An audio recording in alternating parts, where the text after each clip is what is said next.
IPO के चलते आप देखेंगे इस हफ्ते की शुरुआत में ये केमिकल स्टॉक्स जो है वो रडार पर रहने वाले हैं। इन शॉर्ट स्पेशलिटी केमिकल जहां जहां लगा होगा वो सेक्टर और वो स्टॉक्स देखिए आज भागते हुए आपको नजर आने वाले। 6% की तेजी कन्नौरिया केमिकल्स में नजर आ रही है। थिरुमलाई दिखाइए, ये पूरा केमिकल स्पेस। आज सुबह सुबह देखिए यही बात हो रही थी कि ये जो केमकॉन स्पेशलिटी केमिकल्स का आईपीओ जो खुल रहा है, देखिए उसके चलते ये पूरा स्पेस आज एक्टिव रहने वाला है।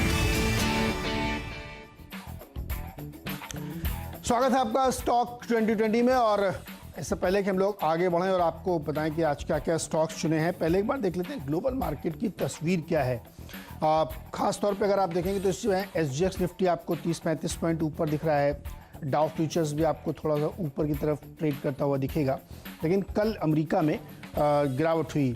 आप देखिए नैस्डैक जो है गिरावट के बाद काफ़ी रिकवर हुआ, फ्लैट से बंद हुआ। और डाउ जोन्स में एक समय 900 पॉइंट की गिरावट थी, बाद में क्लोजिंग बेसिस पे 500 पॉइंट नीचे और S&P 38 पॉइंट कमजोरी के साथ दिख रहा है। तो ये गिरावट जो कल मार्केट में हुई पूरे अक्रॉस द मार्केट थी। और अब मार्केट की एक बहुत बड़ी चिंता कोरोना को लेकर हो गई है।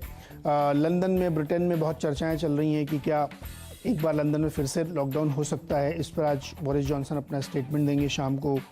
तरह तरह की खबरें निकल के आ रही हैं क्योंकि ये चिंता लगातार बढ़ती जा रही है। इसके साथ ही कुछ स्टेटमेंट्स ऐसे आए, जैसे फेड चेयरमैन ने आज उनकी टेस्टिमनी है, उससे पहले उन्होंने स्टेटमेंट दिया कि जितना वक्त लगना चाहिए एक्सपेक्टेशन उससे ज़्यादा वक्त लग सकता है फुली रिकवर करने में मार्केट, क्योंकि केसेस काफ़ी बढ़े हुए हैं। तो अमेरिका में बहुत सारी ऐसी खबरें आई जो सेंटिमेंट नेगेटिव थी।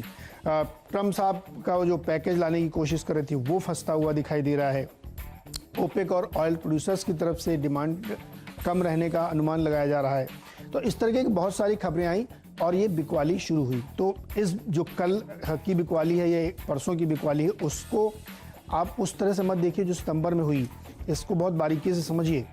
जो नैस्डैक में अब तक गिरावट हो रही थी, टेक्नोलॉजी स्टॉक्स में काफ़ी कमजोरी देखने को मिल रही थी, वहाँ पे अच्छी खासी प्रॉफिट बुकिंग हो रही थी। लेकिन अभी जो ब्रॉडर मार्केट की गिरावट है ये थोड़ा सा ज़्यादा सीरियस, क्योंकि इसमें सिक्लिकल स्टॉक्स में पिटाई हो रही है और उनमें इसलिए हो रही है क्योंकि रिकवरी की उम्मीद लंबे समय के लिए लग रही है और ये एक अच्छी बात नहीं है।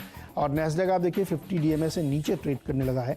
ये सारी कुछ चिंताएं थी और इसमें आइसिंग ऑन द केक था वो जो एक मनी लॉन्ड्रिंग का बड़ा $2 ट्रिलियन के ट्रांजैक्शन सामने आए, जिसमें 99 से लेकर 2017 तक के बीच में बड़े भारी दिग्गज बैंकों ने, Deutsche bank, HSBC, stand chart, इन सब का नाम आया। उसने भी इसमें और फेल किया। तो कल नेगेटिव खबरों का काफ़ी अंबार था, उसी का नतीजा है कि मार्केट कमजोरी के साथ बंद हुआ।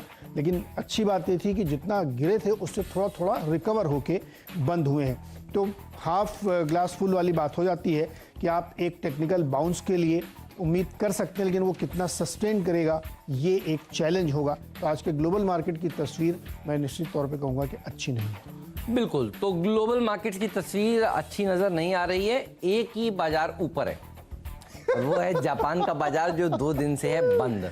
तो छुट्टी देखिए कितनी काम की होती है। एक दिन देखिए, और सही समय पर छुट्टी ली है जापान ने, तो 2 दिन की छुट्टी। ये तो मजाक वाली बात थी, लेकिन देखिए ज़्यादा चिंता मत करिए। देखिए डरने घबराने की ज़्यादा ज़रूरत नहीं है। आप ट्रेडर हैं तो खुलते ही बेचेंगे तो नुकसान होगा आपका, ये ध्यान रखिएगा। और ये मैं इसलिए कह रहा हूँ, मेरी रणनीति ये है कि कल 960 पॉइंट की गिरावट देखने को मिलती डाउ में और रिकवरी थी 450 पॉइंट की।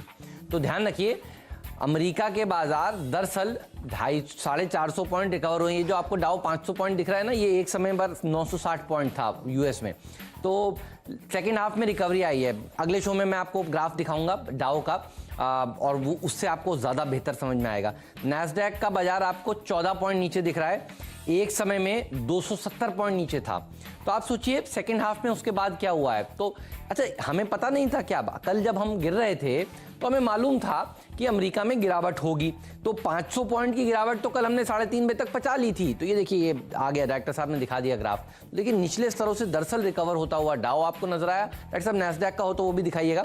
नैस्डैक में आपको इससे ज़्यादा स्मार्ट रिकवरी देखने को मिलेगी। तो देखिए 4 दिन से लगातार घट रहे हैं, इसीलिए मैं कह रहा हूँ कि अच्छे क्वालिटी स्टॉक्स में आप लॉन्ग साइड की ट्रेडिंग पोजीशंस बना सकते हैं आज के दिन भी, क्योंकि इतनी गिरावट दरअसल हमें पता थी। ये देखिए, ये नैस्डैक रिकवर होता हुआ आपको सेकेंड हाफ में नजर आया है।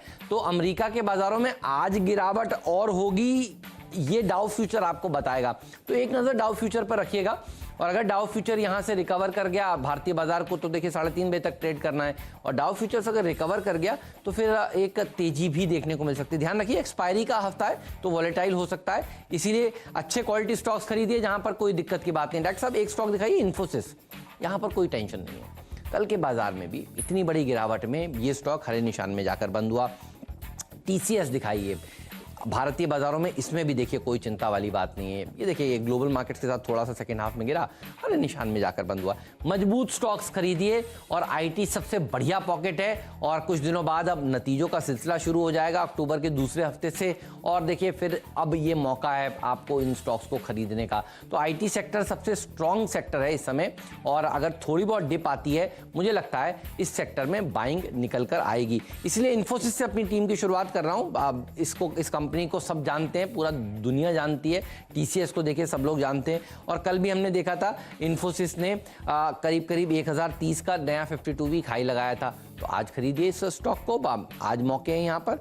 टीसीएस लीजिए आप, इसने करीब 2538 का हाल ही में हाई लगाया था, कल का हाई है 2500 का, और देखिए 2464-65 के आसपास जाकर इसने कल समाप्ति दी है।